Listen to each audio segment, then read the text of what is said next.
برکت پیدا کرنے والے 11 کام جن سے ہرگز غفلت برتنی نہیں چاہیے۔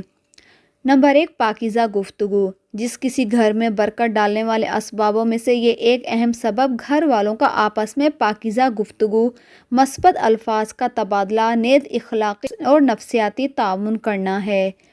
نمبر 2، شفقت اور آسانی۔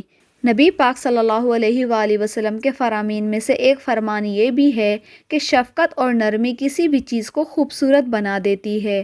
بس معاملات میں نرمی برتنا برکت، اطمینان و سکون کو دعوت دیتا ہے۔ نہ صرف دوسروں کے لیے بلکہ سب سے پہلے اپنی ذات کے لیے ان چیزوں سے اطمینان حاصل ہوتا ہے۔ خواتین کے ساتھ نرمی سے پیش آنا۔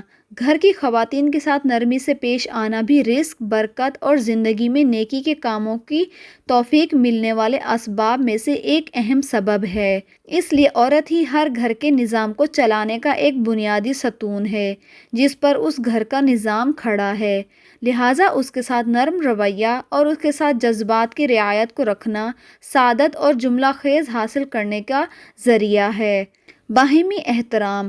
گھر والوں کا ایک دوسرے سے احترام سے پیش آنا گھر کی فضا کو خوشگوار بناتا ہے، جبکہ گالم گلوچ، برے الفاظ باہمی الفت و محبت کو ختم کر دیتے ہیں۔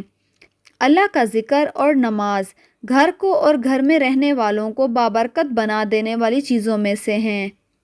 شرکت اور میل جول۔ گھر والوں کی کسی بھی کام میں باہمی شرکت، اکٹھے کھانا کھانا، تقریبات، گھریلو نظام کی مسلسل بہتری والے امور میں حصہ لینا بھی خیر و برکت کا باعث بنتا ہے۔ مقولہ مشہور ہے کہ جس گھر کے افراد ایک دسترخوان پر کھانا کھاتے ہیں وہ ہمیشہ جڑے رہتے ہیں۔ حمد و شکر۔ اپنی زبان کو اللہ کی حمد و ثنا اور شکر کا عادی بنانا بھی اس کی نعمتیں بے حساب ہیں۔ تلاوت قرآن کریم۔ روزانہ کے حساب سے گھروں میں قرآن کریم کی تلاوت کا معمول بنانا چاہیے۔ کثرت و استغفار۔